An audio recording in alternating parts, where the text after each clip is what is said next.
Praise the lord. యేసుక్రీస్తు ప్రభు పేరట అందరికీ మనస్పూర్వకంగా వందనములు తెలియజేస్తున్నాను. ఈరోజు దేవుని యొక్క వాగ్దానము కీర్తనల గ్రంథము 40వ అధ్యాయము 2వ వచనం. నాశనకరమైన గుంట నుండి, జిగటగల దొంగ ఊబిలో నుండి ఆయన నన్ను పైకెత్తెను.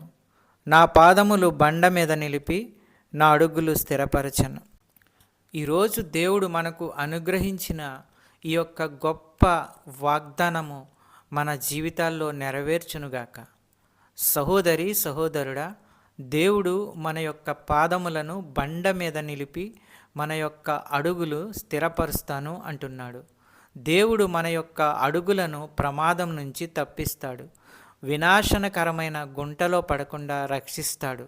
బంకమట్టితో నిండి ఉన్న ఊబిలో దిగకుండా మన పాదాలను రక్షిస్తాడు.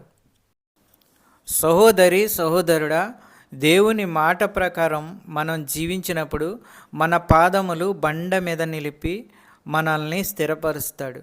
దేవుని మాట ప్రకారం మనం జీవించినప్పుడు బండ మీద కట్టబడిన ఇంటి వలె మన జీవితం ఉంటుంది. లోక సంబంధమైన జీవితం ఇసుక మీద కట్టిన ఇల్లు వలె మన జీవితం ఉంటుంది. ఇసుక మీద ఇల్లు కట్టడం అంటే శోధనలో పడిపోతూ ఉంటాం. నీకున్న స్థితిగతులు అట్టడికి నెట్టివేసేలాగా చేయవచ్చు. అవి నిందలు కావచ్చు, అవమానాలు కావచ్చు. దేవుని యందు నమ్మిక ఉంచినట్లయితే ఆయన మిమ్మల్ని పైకి లేవనెత్తి మీ పాదములు బండ మీద నిలుపుతాడు. బండ మీద కట్టబడిన ఇంటి వలె మీ జీవితం ఉంటుంది.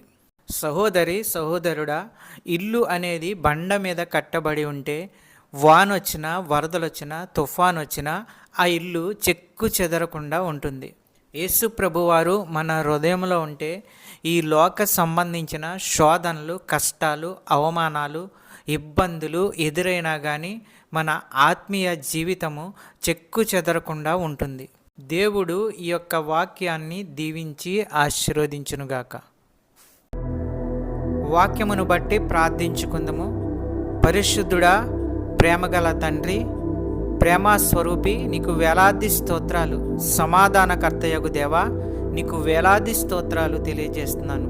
పరిశుద్ధుడా, నీ అందు నమ్మిక ఉంచిన వారి పాదాలు బండ మీద నిలిపి స్థిరపరుస్తానని చెప్పి ఉన్నావు. నీకు స్తోత్రములు.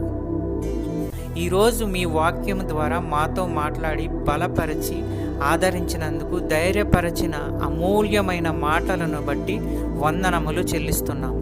ఎందరైతే బిడ్డలు ఏ సమస్యల్లో ఉన్నారో, ఇరుకుల్లో ఉన్నారో, ఇబ్బందుల్లో ఉన్నారో మీరే వారి సమస్యల నుండి విడుదల దయచేయండి. వారి యొక్క ప్రతి అవసరతను తీర్చండి. నీ కృపచేత ప్రతి ఒక్కరిని ఆశీర్వదించండి.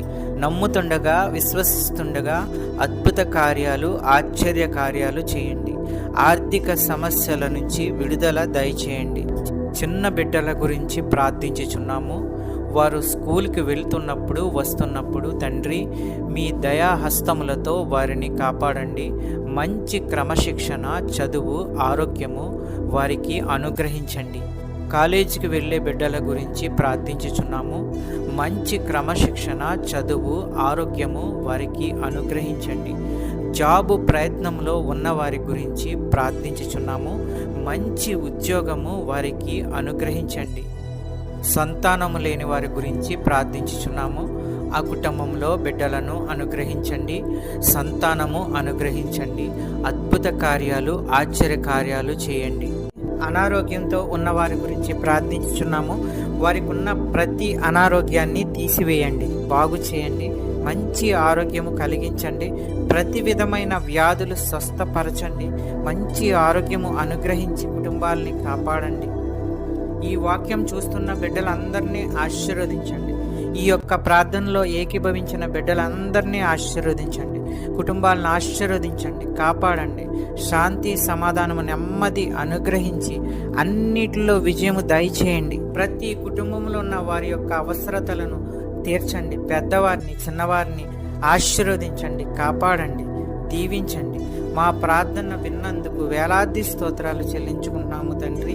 యేసుక్రీస్తు ప్రభు పేరట అడుగుచున్నాను తండ్రి. ఆమెన్. ఈ యొక్క వాక్యములు షేర్ చేయండి, సబ్స్క్రైబ్ చేయండి, లైక్ చేయండి. దేవుని సేవలో పాలిభాగస్తులు అవ్వండి. మీకు అందరికీ వందనాలు తెలియజేస్తున్నాను.